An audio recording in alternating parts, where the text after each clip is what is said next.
दयानंद जी की के बलिदान दिवस की जयंती पर हमने सबसे एक ही बात कही है। हम सब के पूर्वज एक हैं, सभी समान हैं, सभी महान हैं, सभी जाति वर्ग समुदायों का देश की आजादी से लेकर के देश के उत्थान में योगदान है। सभी जाति वर्ग समूह के लोगों से कुछ गलतियां हुई है, एक दूसरे को गाली गलौच न करके, एक दूसरे को ऊंचा नीचा न कर करके सब भारत को आगे बढ़ाने के लिए काम करेंगे। और इस संकल्प के साथ हम सब ऋषि ऋषिकाओं के वंशधर हैं। एक भाई यहाँ जो वेद मंत्र बोल रहे थे, मुस्तफा, और बांसुरी बजा रहे थे, हमने कहा ये सनातनी मुसलमान है। कोई सनातनी हिंदू है, कोई सनातनी मुसलमान है, कोई सनातनी सिख है, कोई सनातनी जैन है, कोई सनातनी बौद्ध है। क्यों? हम सबके पूर्वज जब एक हैं तो हमारी संस्कृति, हमारी प्रकृति, हमारी विरासत साझी है।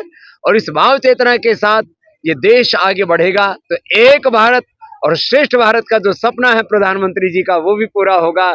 सरदार वल्लभ भाई पटेल का सपना पूरा होगा। सब वीर वीरांगनाओं का, ऋषि ऋषिकाओं का सपना पूरा होगा।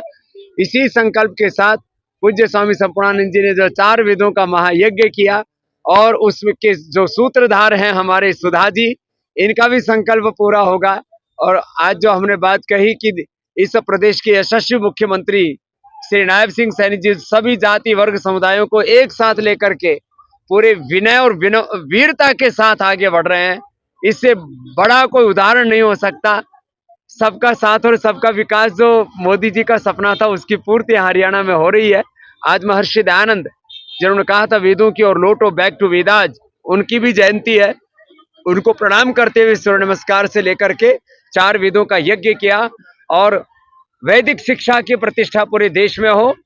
भारतीय शिक्षा बोर्ड के माध्यम से सारे देश के स्कूलों का गुरुकुलीयकरण हो, क्योंकि मैकाले के मानस पुत्र तैयार हो रहे हैं। जितने भी अलग अलग प्रकार के बोर्ड इस देश में, नेम प्लेट अलग है, सबका कंटेंट एक है।